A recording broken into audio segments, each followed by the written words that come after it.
I want to talk about content collaborations and why they are so beneficial in real estate. So, as a previous magazine publisher, we did content collaborations all the time. And what I learned from that experience was that when you find somebody that you want to work with and you both are mutually benefiting from the exposure, it is such a wonderful opportunity. And as a real estate professional, you need to be utilizing this because this not only gets you to create content, but it also allows you to reach another broader audience that you probably would have not reached. So let's really dive into this. Let's first talk about what a content collaboration is. Essentially, it's two people from a like industry coming together to have marketing efforts. You're reaching a broader audience, you're trying to grow your brand, you're both marketing this together and you're putting it out. So, I'll give you an example of what I did in my past life and then how I'm doing it now. When I had a magazine, we worked with a tech company that offered online and virtual classes for people to do like user design and different things like that. So, we were hosting, my business partner and I, Zoom sessions where we did like a six-part series on I think it was like a creator economy and how these people could get their message out. And we did it on various topics. So, what was great about this is that we were creating content for this tech company that realized that they had a lot of creative entrepreneurs that attended their sessions, who was our target audience. And then now we were able to get our name out to their very massive, huge audience, which was nationwide. And we were getting in exchange, we were exchanging emails and then they were getting content. So you start to see this like beautiful marriage of a content collaboration that we were doing the heavy lifting, we were creating content, we were doing work, but then they were sharing it out to their audience and everyone was really winning. So obviously, in real estate, this can be done so well because there's so many different real estate professions that intertwine and can work out really well. So I want to tell you about how I am currently doing it. But before I do that, let me start to talk about some of the people you could potentially work with.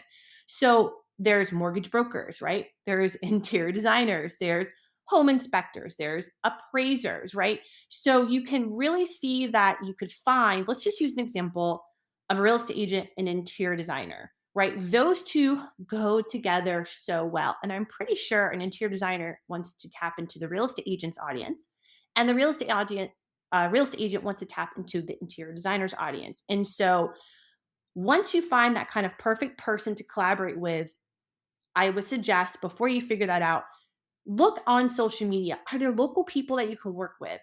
Are there people that you know that in passing you're like, I should probably just ask them. They're kind of making some content online. They're doing a pretty good job. Maybe there's a way for us to come together and mutually make content. So look out, see who's in your local community. Don't be crazy and try to assume that you're going to go reach out to Ryan Serhant to be content collaborating with. It's probably not the best person. Find somebody local because you're both going to benefit. Or if they're not local, they're at least within your industry and you see that they're kind of making content and you both complement one another. I wouldn't really recommend, though this isn't the wrong thing to do, but really I feel like content collaborations work really well when one person has a perspective versus the other. So if you're going to do two mutual people, like two real estate agents, make sure that they have two opposing situations. So I'm just going to make it up like a real estate broker that has a team and then a solo agent. So you're both able to come in with two different perspectives. So it creates a lot of engaging, interesting content, right? Because just because you come together and make content, is it interesting? Is anyone going to listen to it? That's what you have to consider. Are people going to find value first and foremost in what you're saying and what you're putting out? So the next thing you want to do is you find this perfect content collaborator. Okay, this is great. This is awesome. Really define who your audience is that you're trying to reach. Are you guys trying to generate leads?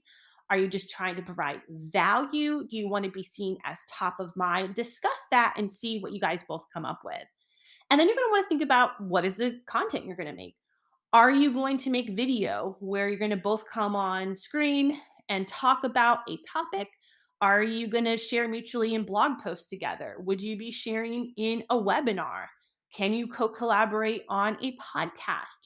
Really think about how to align, your audience together and how you can collaborate. A good example when you think about blog, you're like, what the heck? What do I do with a blog? If both individuals have a blog, you both could co-blog on one another's blog. So imagine the interior designer on the real estate agent's blog or vice versa, and how you're now reaching another audience and how you can talk about that. I mean, imagine the interior designer talking about how to sell a home and update it when you go to sell it at a very minimal cost. What are the things you can do? I mean, that's of huge value when somebody wants to go sell a home and it's coming from the perspective of an interior designer and you're sharing that on your real estate blog.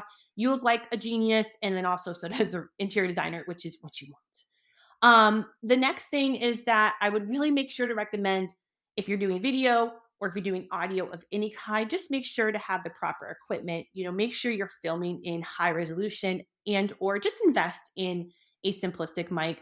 I'm using a Yeti mic. It's off of Amazon. You can buy any kind, but I highly recommend having something that just makes sure that the audio sounds good or the video really looks good.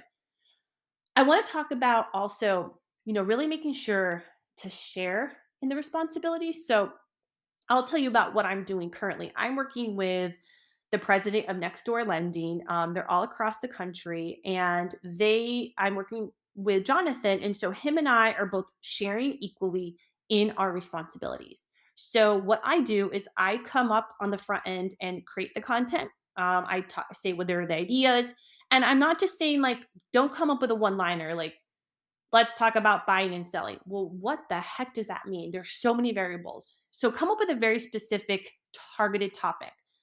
I'm a real estate agent, and I'm noticing that, in real estate, that there's a lot of, buyers that are really confused about, the market and where the interest rates are. And obviously, I try to always lead them in the best way. But as a mortgage lender, what do you suggest that I could do to make sure to keep the conversation going positively? Like, this is a question that I would write in that email to him as one of my questions. So he has context to what I am thinking about, not just what do buyers do in this market. That doesn't really drive him. So you want to drive the narrative. So I come up with these topics. I'll also pull some news articles and he'll add in some too, but he really just relies on me to quote, figure out what we're talking about. And then we go onto his platform that he's recording on and his team edits. And then we both mutually share. And then we make sure to add each other as collaborators on Instagram. So you can see I'm doing the front end, I would call it, and he's doing the back end. And we're both sharing in the responsibility so that we both have something to come to the table and do.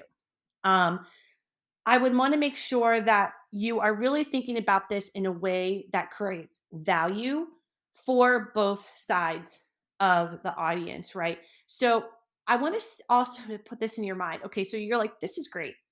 I'm co-collaborating. I'm making content, right? That's really one of the best parts, is that you're now forcing yourself to make content. Imagine setting a date with the real estate agent, the designer idea I was saying. Every month you're coming together to talk about 4 topics you could put out once a week over the course of a month. That's super cool. And now you're dedicating your time to the other person. So you both feel kind of invested, like, I don't want to cancel on this person. They're going to think I'm a crazy person. I can't keep doing that. No, you want to commit to it because now you're both getting content out there. But something you might not be thinking of is this is a powerful tool for referrals. Okay. So if you are making content as a real estate agent and there's an interior designer, wouldn't you assume that this interior designer, when someone talks about buying and selling and they've just been making consistent content with you for 3, 4, 5 months, they're going to think of you when someone says, I need a real estate agent. And obviously, this is not the only reason you're doing this. The main reason is to provide value, but this is the other caveat that you're probably not even considering that is very real because it's happened to me from co collaborating with content.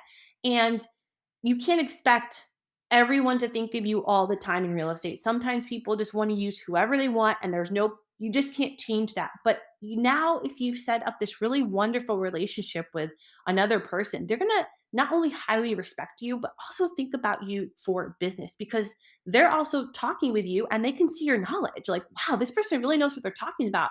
Every month we come together, we have these great ideas. I can tell they're very knowledgeable.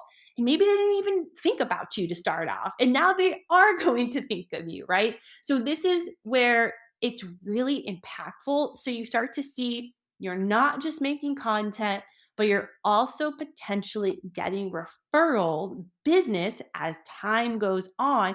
Or if at the very least, you're just on their platform, whether it be Facebook or Instagram or YouTube or TikTok, and they're seeing you as a person that is in that respected field. And then now you're maybe potentially getting business from their audience.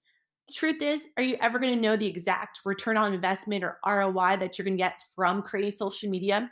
Probably not. But you just have to assume that if you are making content and putting yourself out there, you are at least a step ahead or above everyone else. And I want to remind you that when you're making this content, to make sure to keep kind of, watching what the content does well. Try different things. 1 month, try news market updates and what's going on in the news. Maybe the next month, think of all the questions that you've ever been asked within your field and discuss it together and how it impacts you. Because really at the end of the day, the whole goal is to create a nurturing relationship with another person within another field that is now going to think of you. And in real estate, this is what we're supposed to be doing. We're supposed to be top of mind all together, all the time. So I hope this helps you the next time you're going, what the heck do I do for content? Think about a content collaboration, find something that you can work with, come up with the topics, and just make the content. Just do it. You know what I mean? There's nothing that can hurt. If you don't like it, a month later, you don't have to do it again. So I hope this helps you on your next journey for content creation, and good luck.